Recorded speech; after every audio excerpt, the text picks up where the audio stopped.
It is such a fast-paced, hectic, big world that it's hard sometimes to hold on, to maintain some semblance of peace and sanity.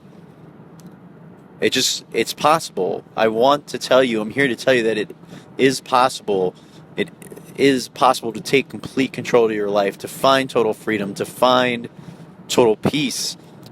But it does take work, and it does take some time. And even though it seems like we don't have the time, it seems very much so like we just have no time at all. But if you really look, you'll realize how much time there is that we spend doing other things. How much time do you spend on your phone? How much time do you spend on Facebook? How much time do you spend on email? How much time do you spend sitting in front of the TV when all that time can be used to strengthen yourself, can be used to tune in with yourself, can be used to be present, can be used to go out and connect with nature? There are ways. It just takes a conscious effort.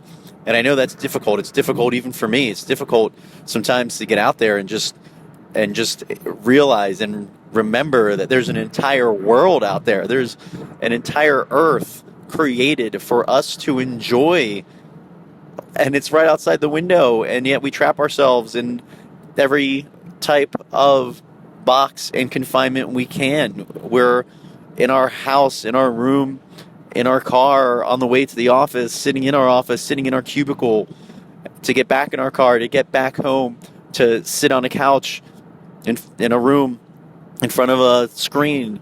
This is what life has become.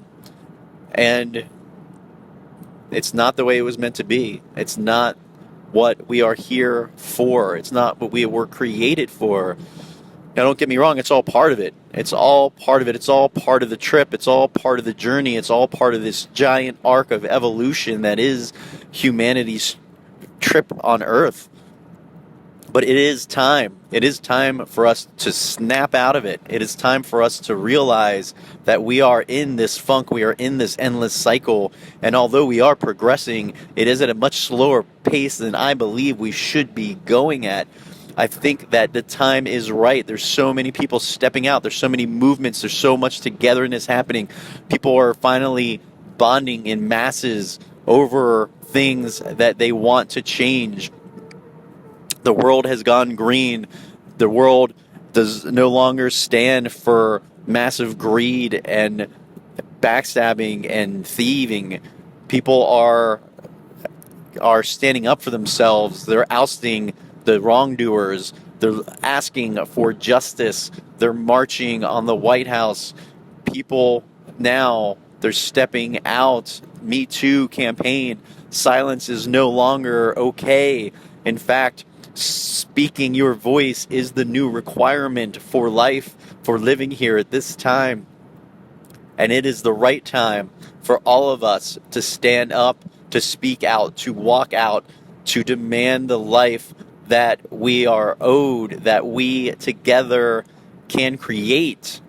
But it is us together that have to bond together in order to create that life, in order to manifest it, in order to bring it to fruition, in order to tell those in power that the status quo is no longer acceptable and that there is a new one. And it is up to us to define it so that it can be created. What do you want out of life? How do you want to live? Do you want to eternally be boxed in, or do you want to live free? Do you want to breathe free air? Do you want to vacation more than a couple days a year? Do you want to have weekends filled with wonder and joy rather than just struggling to catch up and maybe spend a couple hours with your family? No. It is time for change on a massive scale. It is time for governments to change. It is time for laws to change. It is time for education to change. It is time for the way of life to change. It is time for the way of working in the workforce to change.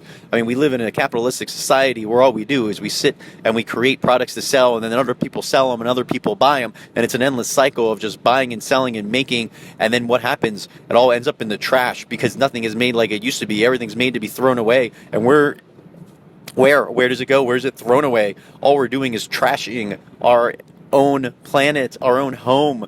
All we're doing is occupying our own time mindlessly, endlessly, creating things that will be wasted, creating things that are meant to be thrown away, creating things that are meant to be outlived, creating things that are going to be obsolete in a couple months.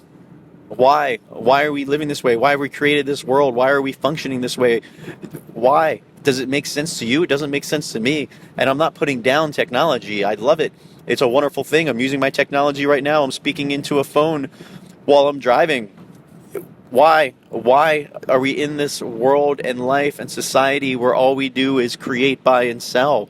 How is that helping humanity? How is that helping us evolve? How is that helping to further our true purpose in life? Every human soul is calling out. Everybody sitting behind a desk, in a chair, at a screen knows this is not the way life is meant to be. Your heart knows, your soul knows. It is constantly calling to the point of screaming. And those of us not listening, our hearts are literally dying. Those of us not answering the call, those of us ignoring our hearts are literally dying. And what about our bodies? What about our health? What about our mental health? What about our physical health? We live in a world that feeds us toxic food. Literally, we've created toxic food. We do not eat natural foods. The entire world provides natural abundance for us. Fruits and vegetables and nuts. These are the kinds of things that help a body. Things that are manufactured, that are advertised, that are made with chemicals and all kinds of weird things that you can't even pronounce. These are not the things that are naturally good for our body. But we overindulge. We overindulge in everything. We overindulge in things that aren't even good for us. And we underindulge in what we actually need. We underindulge in what is best for us. We underindulge in the things that actually would bring us the most joy. We underindulge in things that are nutritious. We underindulge in just enjoying life. We underindulge in being social. We underindulge in being happy and healthy and free. We underindulge in traveling this great world of ours. We underindulge in just spending time with family and friends. And we overindulge in all the things that are killing us, like work. This is not the way I believe God created us to live. This is not the way I believe we were meant to live. This is not the way I believe God wanted things to be for us. This is not why the great, amazing, wondrous human form was created. It wasn't created to just slave away. And the irony is we're slaves to ourselves because we just buy into what is. We buy into society, we buy into our families, we buy into our religion, and those who stand up are criticized and judged and shunned and looked down upon. Why is that? Because people are afraid to change? Because people are afraid of the consequences? Are we so brainwashed that the things that are killing us we joyfully accept, and the things that bring us joy we willfully shun and turn our backs on? Something is not right with that picture, and it is time to change. And it's all of us that have to come together, all of us that have to say enough, all of us that have to say it is time for a new way of life, for a new way of living, for a new way of being. And we need to set those standards, and then we need to hold ourselves to it. And we need to say it's okay to walk away from how the world used to be. It's okay to walk away from how things used to be. It's okay to walk away from how work functioned in the past. It's okay to change the way education functions. It's okay to change the way we live. But we need to do it together. So think about that. Maybe put together a list of what you envision life to be, how you envision the future to be, how you would like to live. How much vacation would you like to have? How much free time would you like to have? How much time would you like to spend with your family and friends and loved ones? How much time would you like to travel? How would you really like life to be? Write it down, start a journal, comment on this video, share this video, share it with your friends, start a conversation with them. and don't just do it on Facebook and on whatever other social media means or something on a screen. Actually get together with your friends and actually have a conversation. How would you like life to be? If we could choose, if we could do anything we want, how would you like it to be? How would you like to see it? How would you like to be it? Discuss amongst yourselves and then focus on it and create it every day a little bit more. Take a step towards it, re-envision it, put energy back into it. And I promise you, we will get there. We will create the life we are meant to live. Thank you. I am here to awaken you to who you really are, to your full potential. If you want to work with me, just go to my website, gregcampisi.com.